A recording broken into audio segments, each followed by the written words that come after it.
හතර වටේම තිබුණු ගෙවල් මේ පස්කන්දට යට කරද්දී මේ පුංචි නිවස මගහැර යන්නට සොබහදාම තීරණය කළා.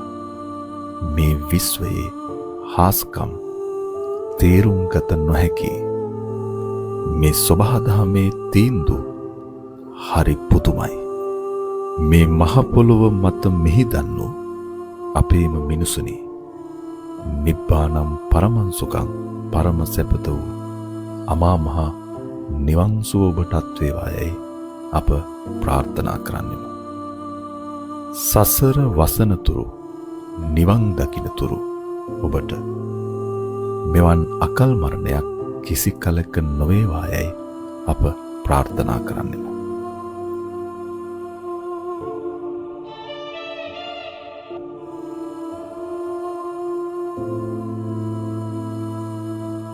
මේ අනපේක්ෂිත ව්‍යසනයෙන් කම්පාවට පත්ව සිටින ගම්වාසීන්. මමයි දුවයි තමයි මේ ගෙදර හිටියේ. ඒ උදේ 5:10ට විතර 5:00ට විතර තමයි එක ඇසිල්ලයි ආයේ මොනවත් කරන්න කාටවත් බෑ වෙලාවක් නෑ අපේ හාමුදුරනේ. ඊට පස්සේ පහවදා උදේ අපේ මේ පංචලේ හාමුදුරු මෙච්චරක් ඔය එරිලා ඇවිල්ලා අපි වේරගෙන ගමේ අයයි ඇවිල්ලා වේරගෙන ගියා ඉතින්.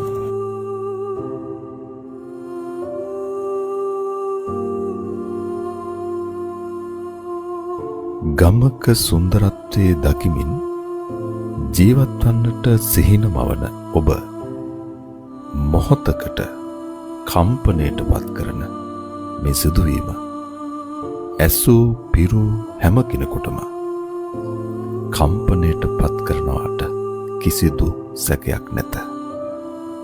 අකාරුණික රුදුරු ජල ධාරාවෝ යහන්ගල පාමුලින් කිලෝමීටර් 5ක් 6ක් දුර ගෙවා දමා පවුල් 15ක 35 දෙනෙකු මේ මිහි මත සදාකාලිකව මිහිදන් කරන්නට තරම් මේ ජල ධාරාව කුරිරු වූවා.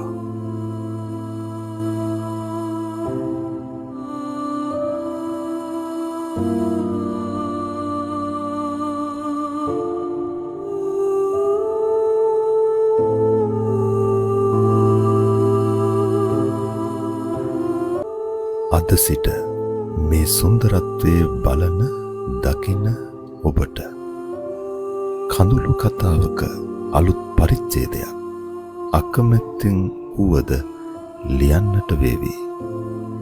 කුසිකර්මාන්තය තම ජීවන